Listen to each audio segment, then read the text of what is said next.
निर्मित करा शिवलिंग। एक बार सब जितने भी टीवी पर बैठे हैं, सम्मुख में कथा सुन रहे हैं, फेसबुक यूट्यूब पर सुन रहे हैं, एक बार साथ में समझें वापिस निर्माण को, शिवलिंग के निर्माण को। मिट्टी लाए, स्वच्छ जगह की, जल का छींटा दिया, रखा। जब शिवलिंग बनाया तो एक कलश पानी पहले से 2 घंटा, आधा घंटा, 15 मिनट, 20 मिनट पहले उसको रख दिया। उसी पानी से उसको गीला करा। गीला करने के बाद उसका निर्माण सबसे पहले बेलपत्री, बेलपत्री के ऊपर मिट्टी, मिट्टी के ऊपर रखकर शिवलिंग का निर्माण, फिर जलाधारी का निर्माण, जलाधारी का निर्माण और शिवलिंग का निर्माण पूर्ण होने के बाद में फिर बाबा का सुंदर भाव से आप श्रृंगार करें, अभिषेक करें, पूजन करें। और एक बात याद रखना, पार्थिव शिवलिंग का अगर निर्माण करा है तो आपको वो पार्थिव शिवलिंग को रात्रि होने से पहले विसर्जन होना जरूरी है। हाँ, अगर कोई भी शिवरात्रि का दिन है तो फिर आप पूरी रात रख सकते हो।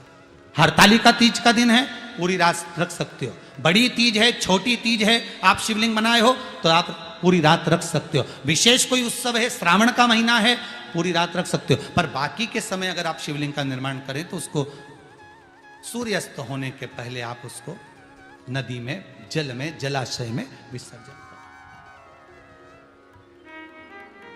बहुत ध्यान दीजिएगा, विसर्जन करते समय जब आप विसर्जन करें, पानी में अपने पात्र को, शिवलिंग को जब छोड़ें, उस समय पर ध्यान दीजिएगा कि शिवलिंग की जो जल की धार है, जिसका उत्तर की ओर जो जल की धार होती है, विसर्जन करते समय वो जल की धार अर्थात वो उत्तर का भाग हमारी ओर होना चाहिए और थाली इस तरह से पकड़ें कि वो भाग हमको जब डालें तो वो भाग हमको दिखे, थोड़ा सा नजर आए पानी में डालते समय। और जब वो थोड़ा भाग दिखता रहे, और जिस लिए आपने शिवलिंग बनाया, जिस कामना से आपने शिवलिंग बनाया है, वो कामना उस भाग को पानी में देखते देखते बोल दीजिए, वो कामना पूर्ण हो जाती है। इसको कहते हैं पार्थिव शिवलिंग का निर्माण करना और उसकी आराधना करना।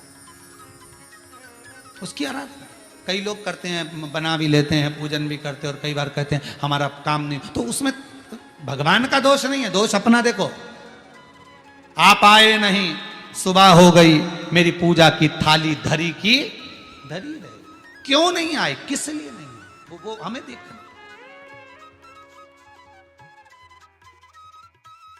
शिवरात्रि की कल पूजन करोगे, इसमें जो जो सामग्री आपको वर्णन करी गई है, सामग्री का स्मरण तो आपको होगा कि जो जो सामग्री आपको बताई गई है, 1 लोटा जल, गेहूं के 21 दाने, कमल गट्टे 5, चावल, साबुत दाने 108, आखा चावल जो होता है, काली मिर्ची 21, काली तिल 1 चुटकी, धतूरा 1, बेलपत्र 7, शमी पत्र 7, गुलाब के फूल 7, सुपारी गोल 3 नग,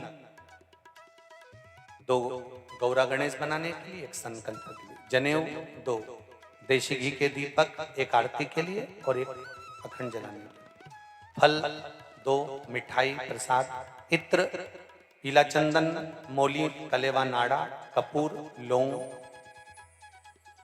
चावल, पंचामृत, दूध, दही, घी, शहद, शक्कर, गंगा जल, मिट्टी का शिवलिंग का निर्माण, और जो भी दिल से बाबा को आप समर्पित कर रहे हैं, भाव से, आनंद से, शिव आराधना का। शमी पत्र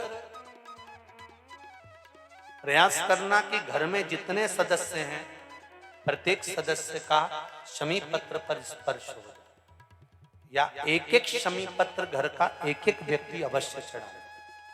उससे जीवन में कहीं मार्ग अवरुद्ध हो रहा है, रुक रहा है, व्यापार रुक रहा है, या लक्ष्मी आने से रुक रही है, तो शमी पत्र शिवजी पर शिवरात्रि के दिन कल समर्पित जब अपन करेंगे तो उससे मार्ग खुल जाता है। जैसे बच्चों की पढ़ाई का हो, या व्यापार का हो, या व्यवसाय का हो, तो शमी पत्र का प्रयास जरूर करिएगा कि सब एक एक अलग अलग। मेहमान भी अगर आए हैं तो वो भी अपना शमी पत्र चढ़ाए। अच्छा, शिव आराधना महाराज। शनि शिवाय नमस्तुभ्यम। साथियों, चैनल को सब्सक्राइब नहीं किया है तो आप जरूर कर दीजिए। इसी तरह से पंडित प्रदीप मिश्रा जी जितने उपाय बताते हैं आपको अपने चैनल से प्राप्त होते रहते हैं।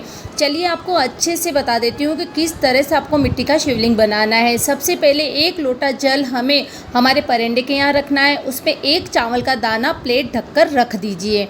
फिर जब हम मिट्टी लेकर आए सबसे पहले उस पर आप गंगा जल का छिड़काव कर दीजिए। मैं जब मिट्टी लेकर के आई थी तब मैंने गंगा जल का अच्छे से छिड़काव कर दिया। इस तरह से अच्छे से छिड़काव करने के बाद जब हम शिवलिंग बनाने के लिए बैठेंगे, अगर हम शाम को पूजन कर रहे हैं तो दिन में ही शिवलिंग बनाकर तैयार कर लें। जो पहले हमने परेंडे पर पानी रखा है उसी जल से वह मिट्टी हम गीली करेंगे। इसमें जैसा कि गुरुदेव ने बताया कि हमें पितरों का भी आशीर्वाद प्राप्त हो जाता है, तो यह छोटा सा काम भी आप ज़रूर करें कि आप उसी जल से मिट्टी गीला करें। अच्छे से मिट्टी को हम एक साथ चिकना बना लेंगे और उसके बाद हम प्लेट में रखेंगे 1 बेलपत्र। ध्यान रहे डंडी का जिधर मुख रहेगा उधर हमें जलाधारी बनाना है। तो बस इतनी सी चीज़ का हमें ध्यान रखना है। सबसे पहले हम मिट्टी का पूरा एक गोला बना करके बेलपत्री पे रखेंगे और हम सबसे पहले शिवलिंग की आकृति बनाएंगे, फिर जलाधारी का निर्माण करेंगे। तो आप अच्छे से पहले शिवलिंग की आकृति ऊपर से बना लें, फिर जलाधारी का निर्माण करें और डंडी की तरफ उसका मुख रखें। ये शिवलिंग बनाया और उसके बाद जलाधारी अच्छे से, तो और जो डंडी है उधर ही जलाधारी रखें। बस इतना सा हमें ध्यान रखना है और अच्छे से हमारा शिवलिंग बना करके तैयार करना है। नमः शिवाय, श्री शिवाय नमस्तुभ्यम, ओम नमः शिवाय आप बोलते रहें, सुमिरन करते रहें। जब हमारा शिवलिंग बन जाता है तब आप चाहें तो आप इस पर नाग देवता भी रख सकते हैं, वासुकी नाग भी बना करके रख सकते हैं। पर गुरुदेव बताते हैं कि वासुकी नाग स्वयं शिवलिंग में विद्यमान होते हैं। अगर आप चाहें तो अलग से बना भी सकते हैं और आप नहीं चाहें तो नहीं भी बना सकते हैं। अच्छे से निर्माण होने के बाद हमें क्या करना है, इस पर घी लगा देना है। पूरी जलाधारी और शिवलिंग पर हम घी लगा देंगे। घी लगाने से क्या होगा, हम दूध, दही, पंचामृत सबका जब अभिषेक करेंगे तो हमारा शिवलिंग गलेगा नहीं। तो इस छोटी सी बात का हमें ज़रूर ध्यान रखना है और अच्छे से हमारा शिवलिंग बन करके तैयार हो जाएगा। अगर आपको वीडियो अच्छा लगा है साथियों तो कमेंट में आप हर हर महादेव ज़रूर लिखना और चैनल को भी ज़रूर सब्सक्राइब करना। मैंने वासुकी नाग बनाकर भी लगा दिया है और शिवलिंग अच्छे से हमारा तैयार हो गया है। अब इस पर घी भी लगा देंगे और जितना पूजन सामग्री आपको बताइए, अगर आपके पास कोई पूजन सामग्री नहीं है तब आप उसकी जगह अक्षत यानी कि चावल चढ़ा सकते हैं।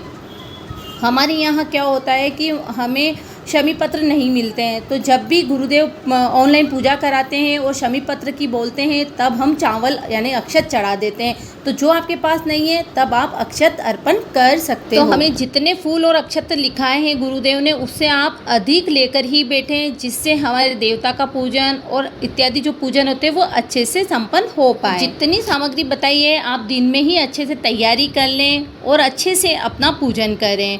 अगर आपके कोई प्रश्न है कमेंट करना, हम उनके उत्तर देने की ज़रूर कोशिश करेंगे। साथियों, वीडियो को भी ज़रूर शेयर करना, एक एक चीज़ आपको अच्छे से इसमें बताई गई है। हर हर महादेव, श्री शिवाय नमस्तुभ्यम।